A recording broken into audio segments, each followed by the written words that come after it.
पुण्यातील नसरापूर गावात पोलीस आणि ग्रामस्थांमध्ये बाचाबाची झाली। आम्हाला आमचा तपास करू द्या असं पोलिसांनी म्हटलं आणि त्यानंतर ग्रामस्थ आक्रमक झाले। आमदार शंकर मांडेकर देखील या ठिकाणी दाखल झालेले आहेत।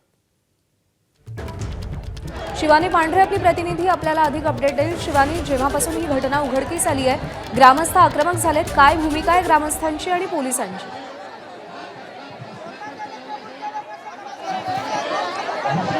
ग्रामस्थांनी या घटनेच्या निषेधार्थ मोर्चा काढला होता आणि त्याच्यानंतर याच गावातल्या सुपर मार्केटचा जो चौक आहे त्या चौकात हा मोर्चा सध्या आला आहे आणि यांनी ठिय्या आंदोलन देखील पुकारलं आहे। पोलीस आणि सगळ्या ग्रामस्थांमध्ये चर्चा सुरू आहे आणि या चर्चेदरम्यान पोलीस आणि ग्रामस्थांमध्ये काही प्रमाणात बाचाबाची झाल्याचं दिसून आलं। पोलीस समजूत काढतायत की आम्ही या आरोपीला ताब्यात घेतलंय, याची सगळ्याची तपासणी करतोय, सगळा आढावा घेतोय आणि त्याच्यानंतर आम्ही त्याला शिक्षा असेल किंवा फास्ट ट्रॅक कोर्टात चालवून 15 दिवसात चार्जशीट दाखल करू असं पोलिसांनी सांगितलंय। मात्र जर तुम्हाला आरोपी मिळालाय तर आमच्या तो ताब्यात द्या, नाहीतर त्याला फाशीची शिक्षा करा असं जे मागणी आहे ती ग्रामस्थ करताना दिसत आहे। त्यासोबतच पोलिसांनी एक शब्द वापरला, तो शब्द होता हुल्लडबाजी।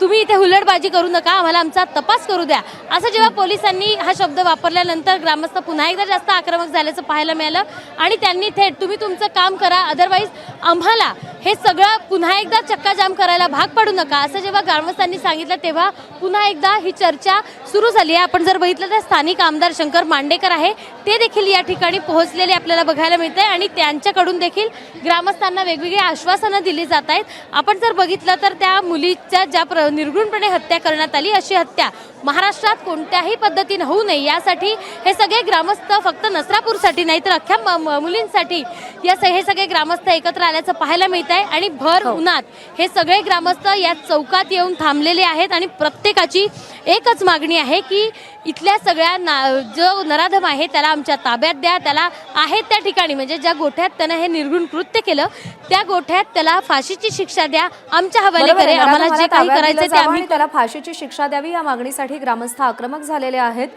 शिवानी, अपडेट जाणून घेत राहू, तुर्तास धन्यवाद। एबीपी माझा, उघडा डोळे बघा नीट।